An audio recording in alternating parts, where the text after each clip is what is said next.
What's up, guys? Wow, what a crazy night in Pittsburgh. The track raced perfectly. Man, it made for some exciting action. I'm going to start with the 250s today because how often do you get a points championship with three guys heading into one round in Salt Lake?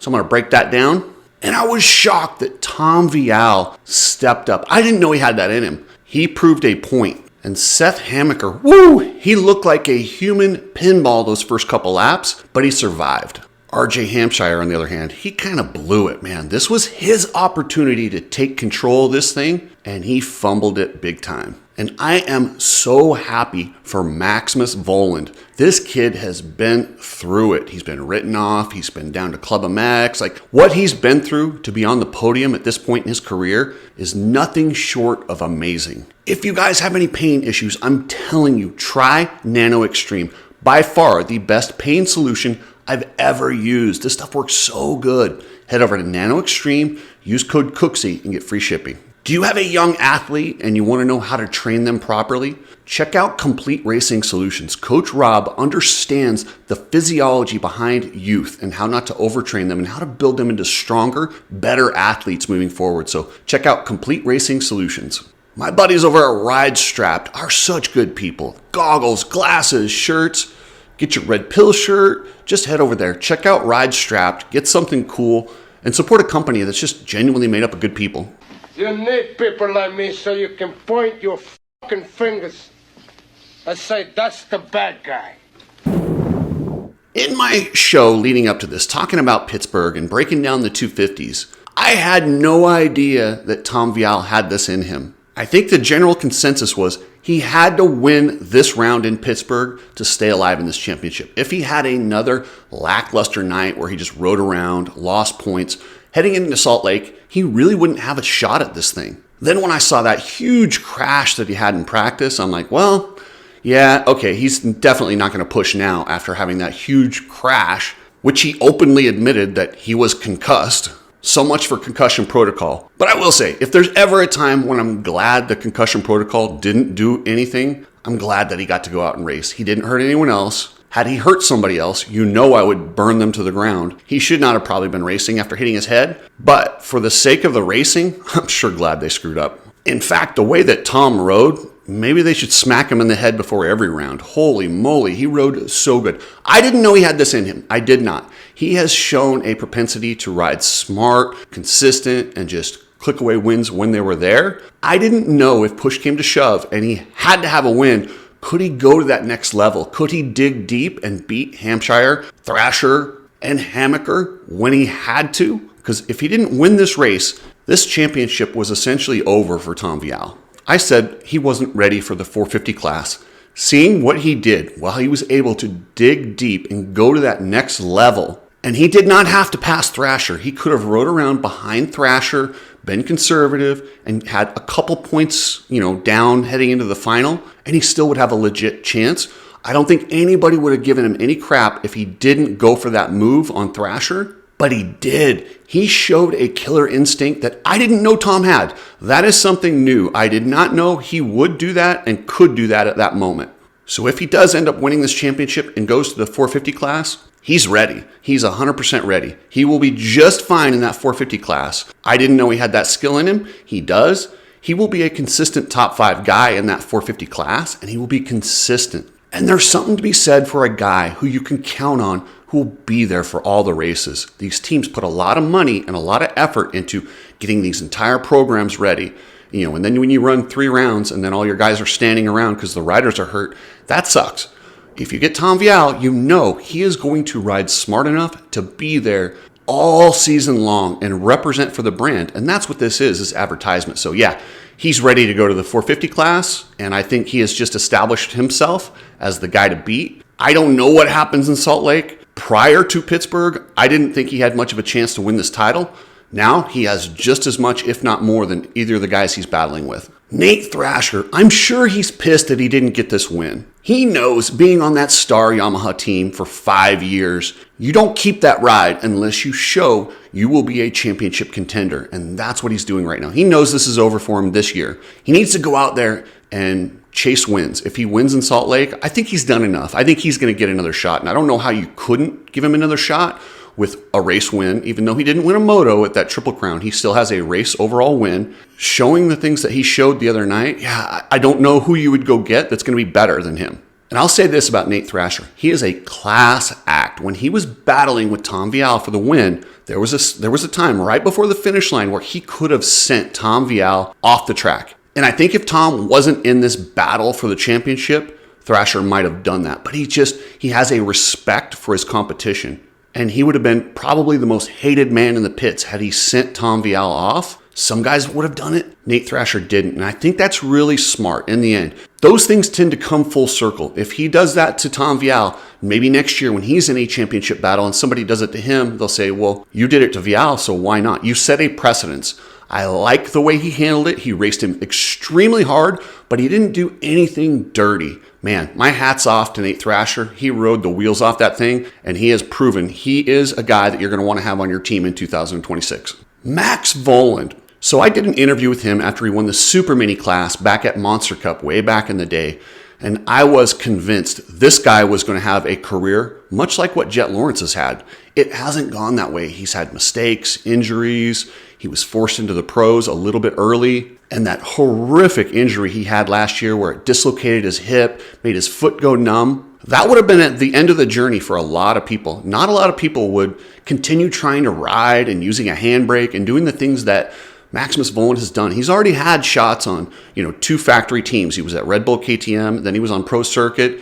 It didn't work out. Now he's going to a smaller team, Club MX. The thing about Club MX, and I will always keep saying, if you need to rebuild a star, go to Club MX. Brandon, Mike, now Daniel Blair, they understand how to get the most out of their talent. Clearly it's working for Maximus Vohland. First career podium, now he's on Club MX using a handbrake. He's making that handbrake look so good, it has people questioning, is it better? Is it an advantage? Is it an unfair advantage? I got your answer for that. It's not. Nobody wants to have to use a handbrake.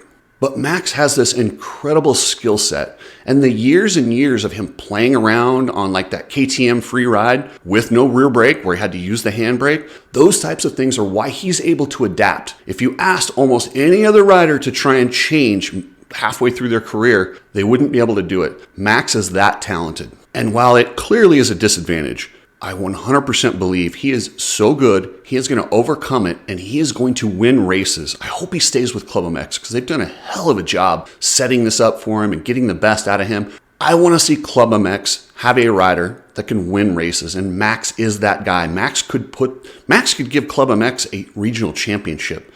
Yamaha, step up the support. Don't try and move him over to Star or one of these other moves that doesn't work. Just give Club MX the support they need because you got yourself a title contender in Max Vohland 2026. If you're shipping anything, use Precision Transport. That's pretransport.com, a family-owned shipping company that believes in customer service, reasonable pricing. They're just good people, and they love the sport of motocross and supercross, so support these guys, pretransport.com. Alias MX gear, you guys bought them out of almost all their gear, so they're very slim.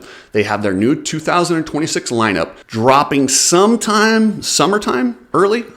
I would give you an exact date, but it's really just guessing. So sometime early summer, we're going to see the 2026 Alias MX gear.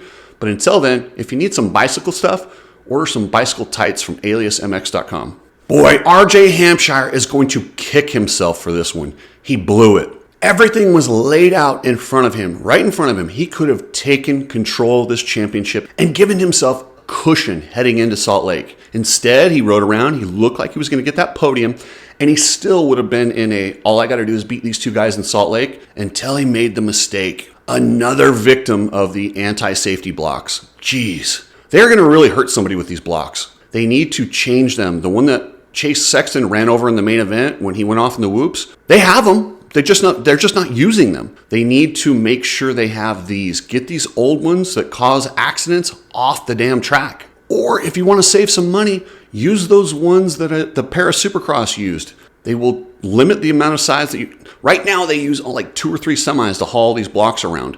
They could reduce that. They will save money.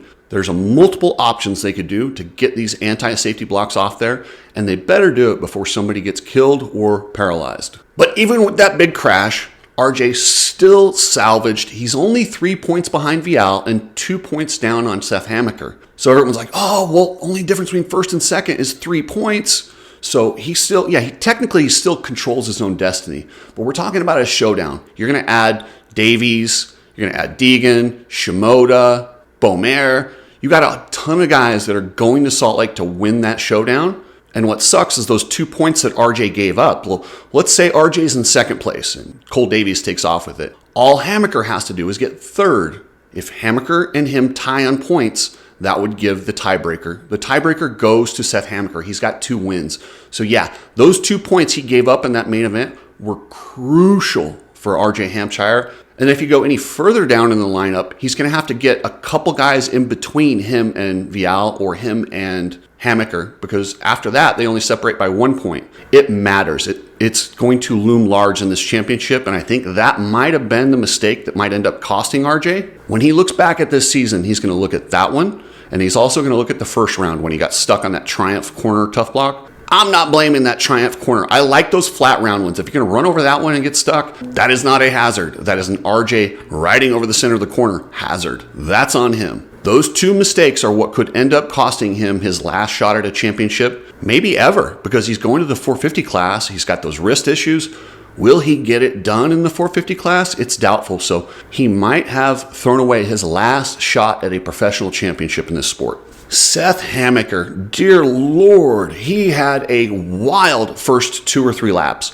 He looked like a pinball. First, he jumps into Lance Kobush, and then he gets landed on by Hardy Munoz, and then he has the incident with Forkner where Forkner crashes off the side of him. He did one hell of a job managing to get back to where he did and to keep himself in a position. But unlike RJ, he is only 1 point down to Tom Vial. Whoever finishes higher at Salt Lake wins the championship. So he still completely controls his own destiny. No matter where they finish, they don't have to go first, second. All they have to do is make sure they're close to RJ. He's got to be in front of Vial. I think he spun off the gate is what happened. And those grates towards the end of the year, they get worn down. They don't have as much traction as they do at the first few races. If you saw what Cooper Webb was doing, he did a little burnout. And it's brilliant. Those things at night get cold. There's a little moisture in the air. You can actually spin off those grates. It's something not a lot of the guys have even worried about because there's so much grip on those grates. But now that it's towards the end of the year, they're a little bit worn down. The conditions were suspect. Man, all these guys should be doing exactly what Cooper Webb did. Just do a quick little wheel burn and you'll get traction coming off that grate. I'll bet in Denver we see almost everybody doing that on the line. And we're seeing some signs of life out of Austin Forkner. This guy is a perennial championship contender in the 250 class. He has looked like a shadow of himself this year. He looks like a guy, he just hasn't looked anything like what we normally expect from Austin Forkner, but he's coming off that major brain surgery. All I want him to do is get through this series clean, keep improving and building that confidence. And I do believe in 2026, you're going to see an Austin Forkner that looks more like the old Austin Forkner. I'm sure glad he has a 3-year deal. Nobody's going to be kicking him off the team this year. He's got at least 2 more years after this.